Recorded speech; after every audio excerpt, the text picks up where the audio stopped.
the massive alien ships appeared over Earth's major cities without warning. The Dominion fleet, rulers of half the galaxy, had finally noticed the small blue planet. For 3,000 years, they had conquered every species they encountered. Their technology was superior. Their weapons were devastating. Their arrogance was absolute. Ambassador Vex stood on the bridge of the flagship, looking down at Earth through the viewing screen. The planet looked peaceful, almost boring. The inhabitants called themselves humans, and their technology seemed primitive compared to Dominion standards. This would be another easy conquest.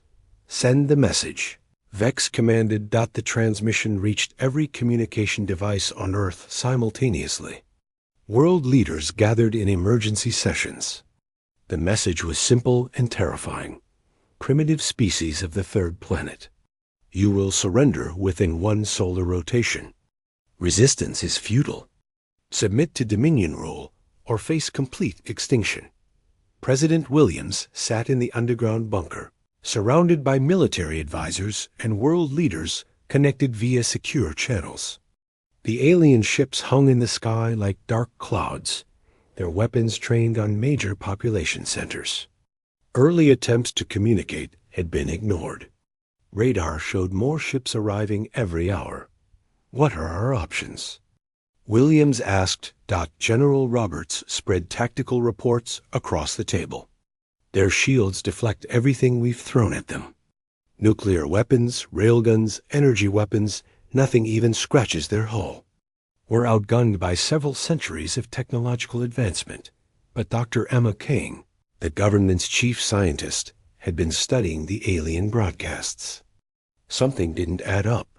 Their communication patterns suggest they expect immediate surrender. They're not prepared for a fight. They're prepared for a submission ceremony. The room fell silent. Outside, humanity held its breath, waiting for their leader's decision. The Dominion had never faced a species that didn't immediately kneel.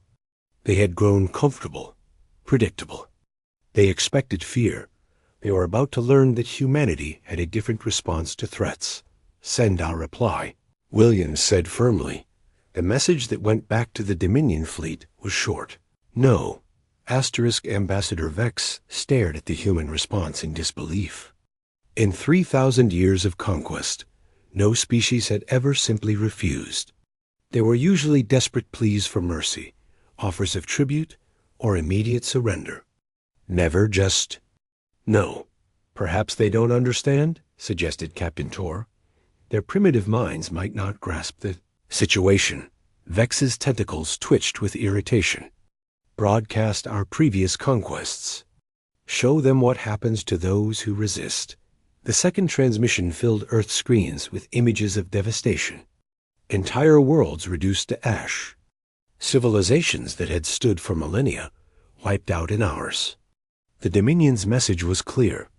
This is what happens when you say no to us. But something unexpected happened. Instead of panic, something else awakened in humanity. Every factory began retooling for war production. Scientists worked around the clock. Military forces mobilized with unprecedented speed. The word no had triggered something the Dominion didn't understand. Dr. Kane made a breakthrough in her laboratory. Their shields operate on a rotating frequency. If we can synchronize our attacks, double quotes, she paused, looking at the data. They're powerful, but they're designed for intimidation, not actual combat. They've never had to fight a real war. Meanwhile, Captain Lisa Park was already implementing humanity's response strategy. Instead of meeting the alien fleet in open space, human forces scattered across the solar system. Asteroid mining stations became weapon platforms. Space debris became camouflaged missile launchers. The humans weren't playing by Dominion rules. They're not behaving like the others, Captain Tor reported nervously.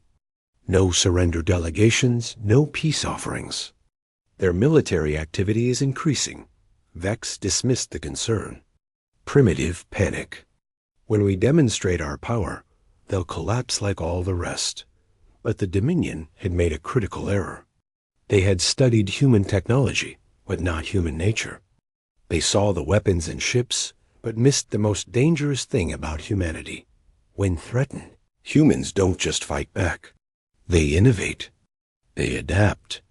They become something their enemies never expected. The first human counterattack came from an unexpected direction. A small research vessel, modified with experimental weapons, struck one of the smaller Dominion ships. The alien vessel's shields held, but for the first time in 3,000 years, they flickered. Impossible, Vex whispered Dot on Earth. President Williams addressed the world. They wanted us to kneel. They wanted us to be afraid. They picked the wrong species. The galaxy was about to learn why humanity had never been conquered. Not because they were the strongest or the most advanced, but because they were the most stubborn. The Dominion fleet hung in space, confident and immovable. Ambassador Vex had ordered a demonstration of power. 3 smaller human settlements would be destroyed to show Earth what resistance meant. The targeting systems locked onto the mining colony on Luna. But the humans had been busy. Captain Mike Torres commanded the retrofitted cargo ship Defiance. It wasn't much to look at, a converted mining vessel with jury-rigged weapons and experimental shields. But Dr. Kane's frequency calculations had given them something the Dominion never expected, a fighting chance. All ships, remember the plan. Torres broadcast to the scattered human fleet. We don't need to win. We just need to prove they can bleed. The Dominion weapon fired at Luna, expecting the usual result, complete destruction. Instead, the beam struck a hastily constructed deflector array. The colony's shields held for exactly 7 seconds before failing, but those 7 seconds changed everything. The miners had time to reach the emergency bunkers. Most survived. Their shields adapted, Captain Tor reported, confusion clear in his voice. The primitives modified our own technology. Vex's confidence wavered for the first time. Impossible. Their science is centuries behind ours. That's when the human counterattack began. Not from one direction, but from everywhere at once. Ships emerged from asteroid fields. Weapons platforms that had been disguised as space debris opened fire. The humans weren't fighting like any species the Dominion had conquered before. The Defiance led the charge. Its experimental weapons synchronized to Dr. Kane's frequency calculations. The first shot struck a Dominion cruiser's shield generator. Sparks flew. The massive alien ship shuddered for 3,000 years. No enemy weapon had ever made a Dominion ship shake. All vessels, focus fire on the lead ship, Torres ordered. Show them what happens when you threaten Earth. The combined human fleet was small compared to the alien armada, but they fought with desperate innovation. Every ship was different. Converted civilian vessels, prototype military craft, even modified space stations that had detached from their orbits to join the fight. The Dominion ship's shields failed Doc. It was only for a moment. Just a brief flicker, but human weapons found their mark. Hull plating cracked. Atmosphere vented into space. The mighty Dominion vessel, built to intimidate entire worlds, was bleeding. Sir, Captain Tor's voice was tight with fear. We have hull breaches on decks 7 through 12. The primitive's weapons are ... effective. Vex stared at the tactical display in shock. The impossible was happening. These backward humans, with their crude technology and primitive ships, were actually fighting back. And winning. On Earth, every communication channel carried the same message. The shields are down. We can hurt them. Dr. Kane watched the battle from mission control, tears of relief streaming down her face. They're not invincible. They've just never had to fight anyone who wouldn't give up. The first Dominion ship retreated, limping away from the human fleet. It was a small victory, but it sent shockwaves through the galaxy. News of the battle spread faster than light through quantum communication networks. For the first time in galactic history, the Dominion had bled. and humanity was just getting started. Asterisk. News of the human victory spread across the galaxy like wildfire. Species that had submitted to Dominion rule for centuries whispered in secret. The humans made them bleed. The invincible conquerors had retreated. Ambassador Vex called for reinforcements. Pride demanded that this insult be answered with overwhelming force. The High Command sent 3 more fleets, each larger than the one that had first threatened Earth.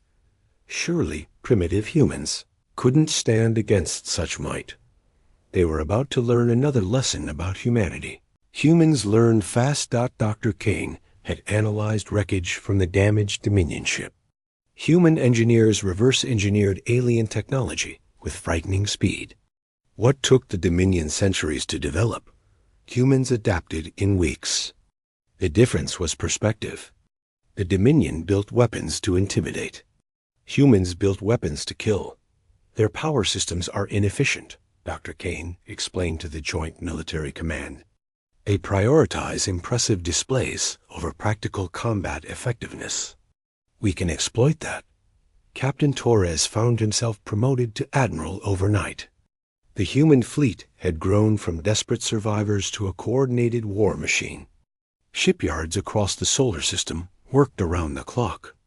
Every asteroid became a fortress. Every space station became a weapons platform. They're coming back, Admiral Torres announced to his captains. 3 fleets this time. They want to make an example of us. The second battle began at the edge of the solar system. The Dominion expected to find the same small, desperate fleet they had faced before. Instead, they encountered something that shouldn't have existed. A prepared human defense. The alien ships found their quantum communication networks jammed. Their long-range sensors were blinded by human electronic warfare. For the first time in 3,000 years, a Dominion fleet was fighting deaf and blind. "Sir, we're detecting massive weapon signatures throughout the system," reported a terrified Dominion sensor operator.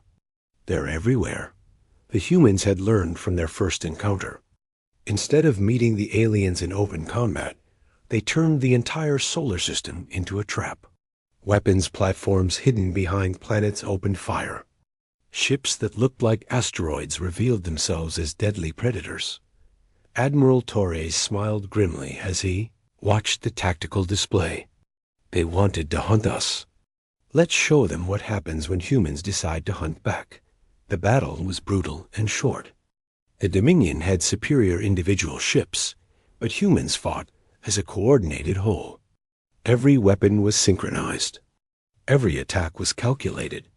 Where the aliens relied on raw power, humans used precision and teamwork. 2 Dominion fleets limped away from the solar system. The third never made it home. Across the galaxy, the impossible became undeniable. The humans hadn't just resisted, they had won. Species that had knelt to Dominion power for millennia began to whisper of rebellion. If primitive humans could defeat the conquerors, what could they do together? The Dominion High Command faced a crisis they had never imagined. For the first time in their history, they were losing. The Dominion High Command convened an emergency session. 3 fleets destroyed. Their invincible reputation shattered. Rebellions breaking out across dozen worlds. All because of one small blue planet that had refused to kneel. Supreme Commander Krell, ruler of half the galaxy, made the decision that sealed the Dominion's fate. Assemble the Grand Fleet. Every ship, every weapon. We will reduce their system to cosmic dust and broadcast it to every world we rule. Let all see what happens to those who defy us. It was the largest military force ever assembled in galactic history. 1,000 ships, each capable of destroying planets. The combined firepower of 3,000 years of conquest. Surely no force in the universe could stand against such might. They had forgotten that humans don't fight fair. Dr. Kane stood before the emergency session of Earth's government. They're bringing everything, every ship they have. This is our chance. Our chance? President Williams looked exhausted. That's not a fleet. That's the end of everything. No, Dr. Kane smiled. That's every Dominion ship in one place. If we can disable their command structure, if we can turn their own weapons against them, ... The plan was insane. It was desperate. It was perfectly human. Admiral Torres led a small strike team deep into enemy territory while the Grand Fleet approached Earth. Their target wasn't the enemy ships. It was their communication network. The same quantum systems that allowed the Dominion to coordinate their massive fleet could be turned against them. All ships, this is Admiral Torres. He broadcast on the secured human channel. Remember, we're not just fighting for Earth. Every species they've conquered is watching. Every slave world is waiting. Today, we don't just win. We liberate the galaxy. The final battle lasted 6 hours. The Grand Fleet arrived expecting to find a broken human defense. Instead, they found something impossible. An empty solar system. No ships, no weapons platforms, no resistance at all. That's when Admiral Torres struck. The small human strike team had infiltrated the Dominion command ship. Dr. Kane's virus spread through the quantum network like digital wildfire.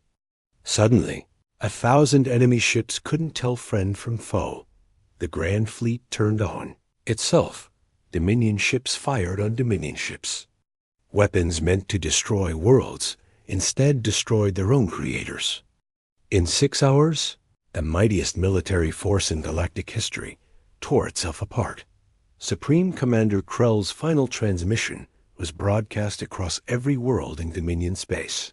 The humans. How did they ... double quotes? The answer came from Earth in President Williams' voice. You taught the galaxy to kneel. We taught them to stand.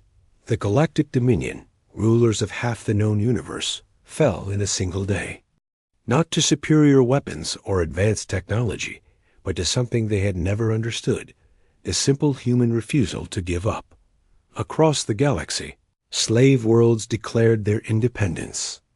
Species that had submitted for centuries remembered what freedom meant. The age of the Dominion was over. And it all began with one word, spoken by one small planet that dared to challenge the Titans. No. Epilogue. 1 year later, the Terran Coalition helped establish the Free Galactic Assembly. Humans took no territory, claimed no tribute, demanded no submission. They had fought not for conquest, but for the simple principle that no one should kneel to tyrants. The galaxy learned that the most dangerous thing in the universe isn't the biggest weapon or the strongest army. It's a species that refuses to accept defeat, no matter the odds. The end asterisk.